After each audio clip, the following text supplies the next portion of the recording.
Are you tired of living on autopilot? Are you ready to start embracing your one precious life? Welcome to the Wake Up to Your Life podcast. I'm your host, Colleen Odegaard.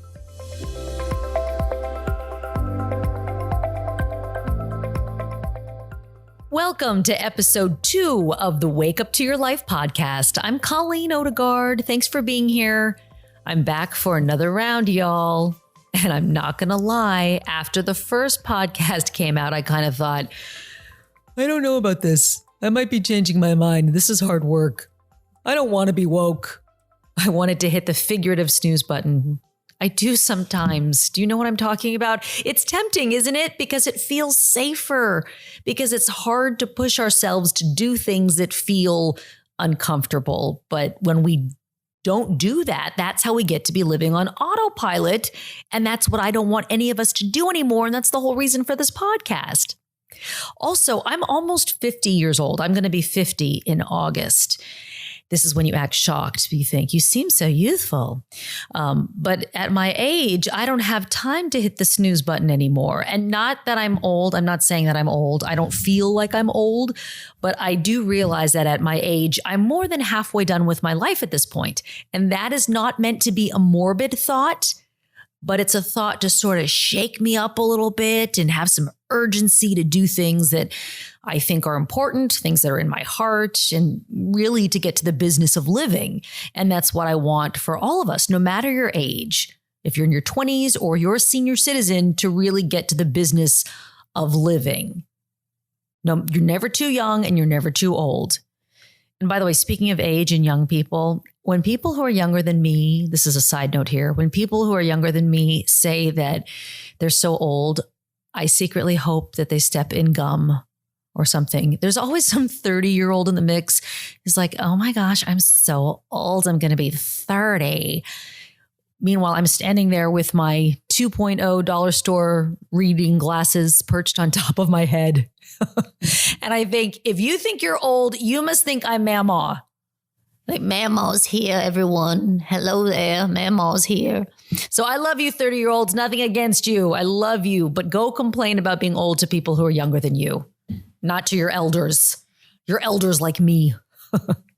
Okay, so in episode 1, I told you that I wanted you to get a look at your thoughts. And if you didn't hear episode 1, that's totally okay. It's all good. It's all good in the hood. You can pick up right here. But I said that it's important we get clear on the thoughts that we have about ourselves and the world around us if we want to make a change in a particular area of life. So I asked you, what do you think about when you think about yourself? I asked you to even write these thoughts down, just to get them in a journal or get them on a piece of paper so you can see the things that are running through your brain. After that podcast was published, I had a lot of messages from people on Instagram, and I had some interesting conversations with folks who heard that. And people told me they're thinking many, many unkind things about themselves. People who think that they're not talented, they're not smart enough, that they're fat, they're not attractive, that they can't do something, they're lazy, they're just not good enough. A lot of people have a lot of negative self-dialogue running through their brains. And maybe you notice that you have thoughts that go more like this. Things like, I'm too old to start another career. No one's ever going to hire me at my age. My boss doesn't like me.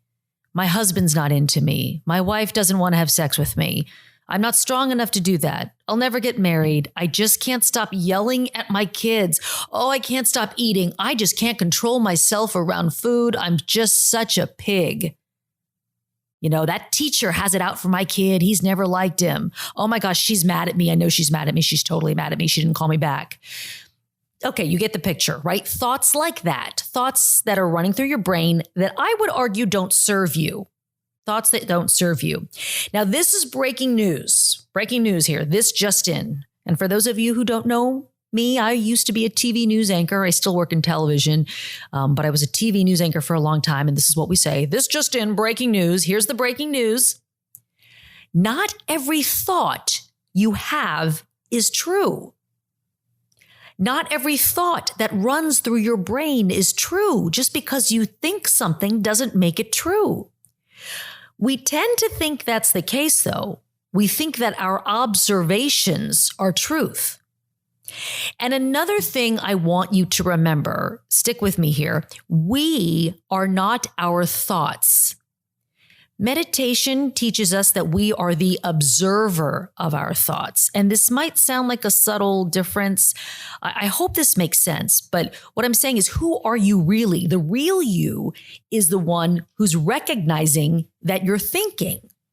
And this is good news because it means we can create some space between who we are and what we think. We can create some space between ourselves and our thoughts. And in that pause, in that moment of pause, we can choose how to respond to a situation instead of just reacting on autopilot or habitually, because so many of our thought patterns are habits. They're simply habitual, and you can break them. You can break them. It starts with being aware of what it is that you think, challenging the thoughts, which is why I asked you to take a look at what you think. Many people, this is true, many people do not even question their thoughts. They just think they're just walking around with the stuff in their brain. They don't even question their thoughts. If you want to change something in your life, please do not skip this step. Get clear as crystal what it is that you think. Really get in there and dissect your thinking, poke around in that noggin of yours, get really curious about it. We create a lot of suffering for ourselves because of what we think. But the good news is that we actually do have control over our thoughts. We can choose to think and believe something else, something which will help you get a different result in your life. So here are some kind of recent thoughts that I've had over the past year and a half. Thoughts that if I had continued to think and ponder, that would have kept me from getting certified as a life coach, would have kept me from doing this podcast, and would have kept me from putting my coaching business together. And these are things, keep in mind, that are really important to me, things that I kept thinking about for years. You know, I had this idea to become a coach years ago, but I kept getting in my own way and talking myself out of it. So let me give you an example of some of these thoughts. I kept having thoughts like this. I need to lose 10 pounds. I look puffy. I need to lose 10 pounds because I look puffy and I can't take pictures for my coaching website until I lose 10 pounds.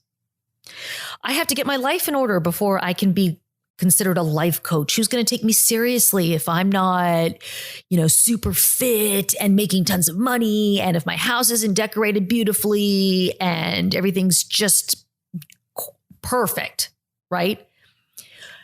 How do you think I felt when I thought those things? So when I had the thought that I had to have my life in perfect order before I could become a coach, that made me feel insecure and not good enough.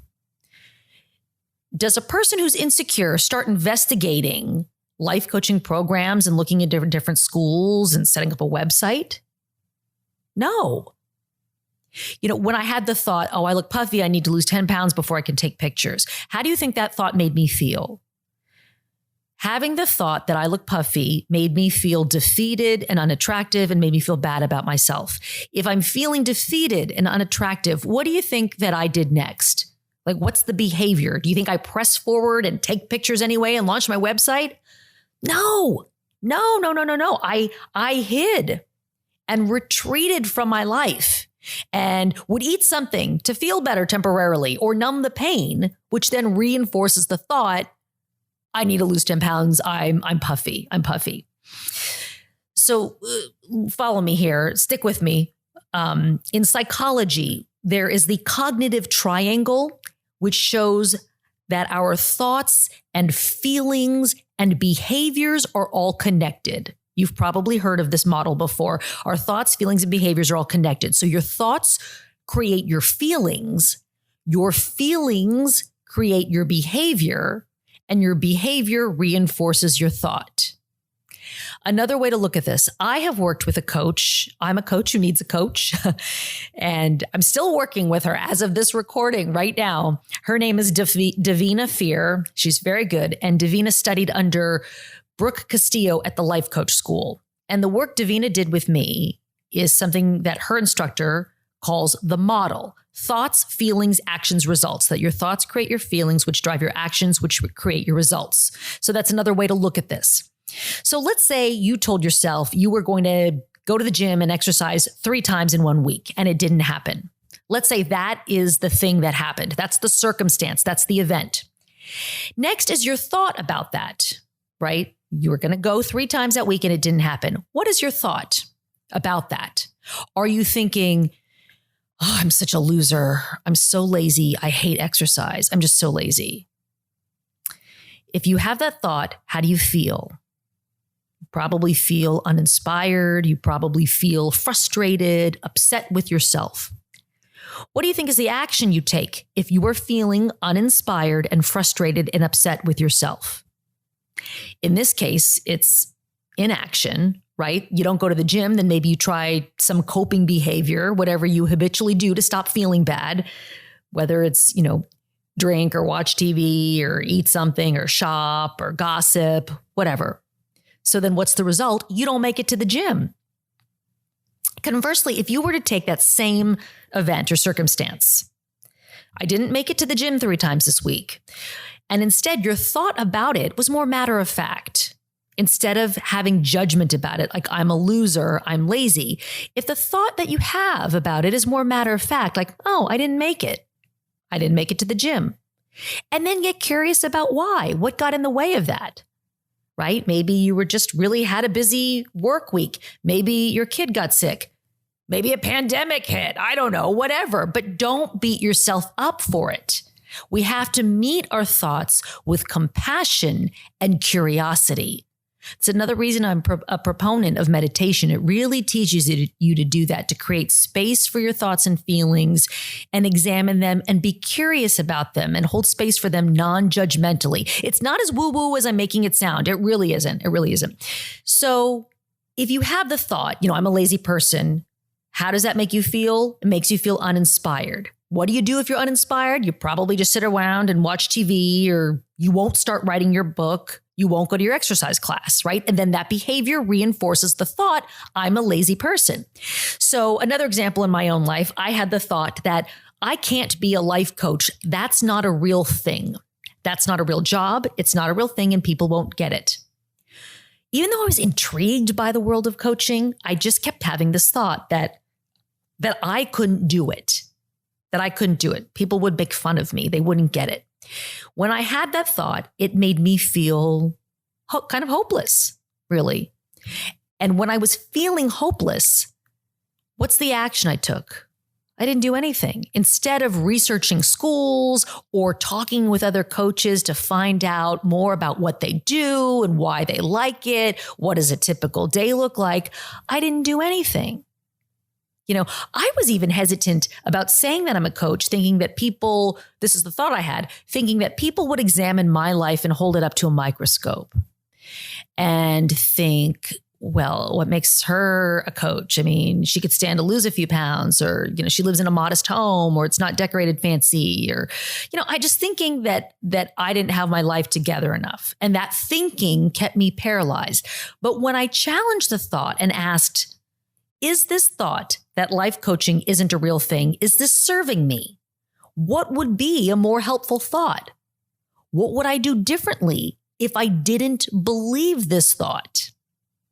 So for me, having the thought that coaching isn't a real thing, the way it served me was that it kept me from having to stretch myself and go after that goal. Because I'll be honest with you, it was hard.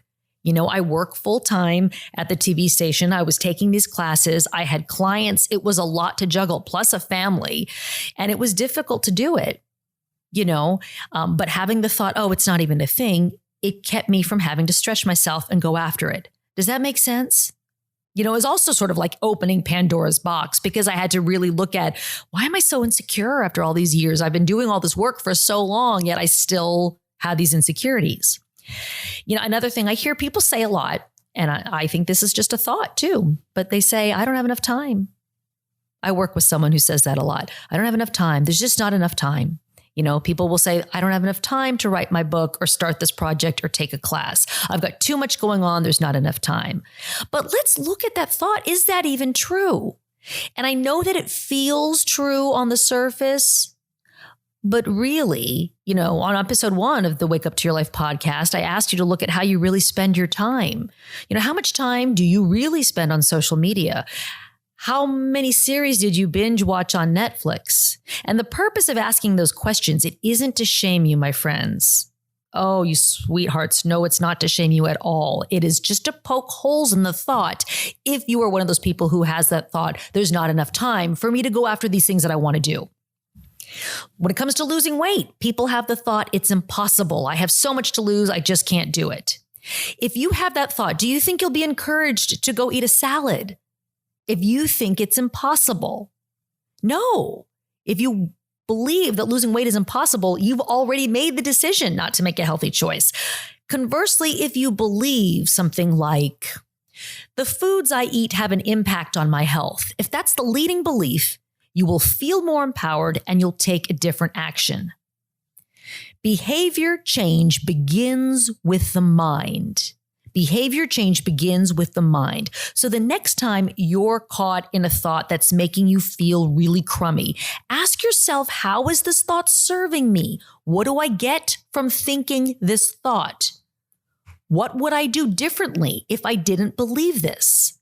What would I do differently if I didn't walk around thinking, my boss will just say no if I ask for a raise. She'll never go out with me. I'm too old. What would you do differently if you didn't believe these negative things that you're constantly thinking in your brain? Remember to meet thoughts with compassion and curiosity, not simply looking at them as true right off the bat, right? Don't just take your thoughts and go, oh, this has to be true because I'm thinking it. And not necessarily changing the thought right away, but holding space for the thought and meeting it with compassion and curiosity. Notice how it makes you feel to think it. And don't resist the feeling. We're going to talk later about feelings and how you can feel them. But don't resist the feeling. Just allow space for them. In Romans 12:2 in the Bible, and before you shut me off, if you say you're not a religious person, just listen to this scripture. Listen to the scripture, please. Romans 12:2. Do not conform to the pattern of this world, but be transformed by the renewing of your mind. I love that, renewing your mind. Because the world and society and culture would have you believe that you got to have it all going on to be worthy.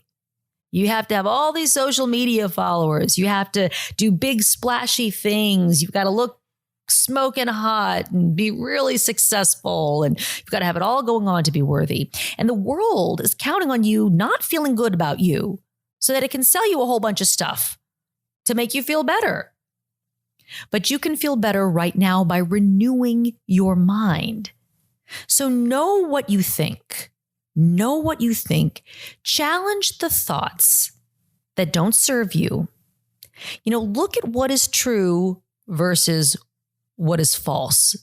A friend of mine who's a therapist, she does this little exercise. She says, take your thought and pretend like it's sitting in your hand and sort the fact versus fiction. And I like that visual of putting the thought in your hand and sorting out the fact and the fiction and hanging on to what's true about it and letting the fictitious stuff kind of run through my open fingers. I like that visual for some reason, but sort out the fact from fiction. Interrupt it and remember that you are not your thoughts. Not everything you think is true. You can choose a thought that serves you and makes you feel empowered to take an action toward change. Now, if you need some help with replacement thoughts, I would love to help you with that. Just send me a DM on Instagram. You can find me on Instagram, Colleen_Odegaard. Colleen, COLLEEN _Odegaard, ODEGAARD. I can barely spell my name. That's why I'm spelling it for you. But you can send me a DM. And if you notice a consistent thought that you're having and you'd like to think something different, but you're having a hard time thinking about what that is or believing your replacement thought, Because it's important that your replacement thoughts are things that are believable to you. And this isn't about doing a number on yourself. Let me be clear. It's not just be positive. It's not that. This is can be, a slow process. It can also be a quick process, but I think that you really have to allow yourself to be patient with yourself, examine your thinking, challenge thoughts that aren't serving you. If I hadn't done that, I wouldn't be sitting here talking to you on this podcast. Really, this podcast is my offering to you. It is my hope that it is serving you in some way, that it is helpful to you. I don't want to waste your time. If there's a topic you'd like to hear me speak about, please, again, reach out to me on Instagram. That seems to be the easiest way. Or you can send me an email on my website, which is wakeuptoyourlife.net, wakeuptoyourlife.net. Thank you so much for listening to episode 2. I won't hit the snooze. I'll be back again. So again, think about what you're thinking about. Challenge your thoughts. All right? Until next time, take care. Sending you love and peace, creativity, and positivity.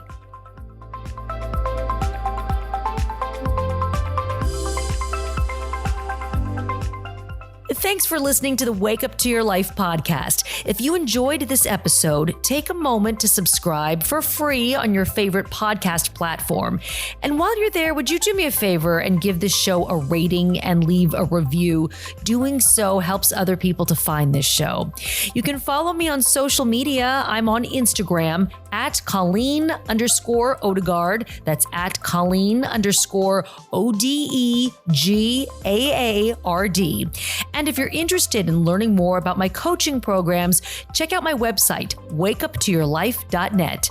That's it for now. Talk to you soon.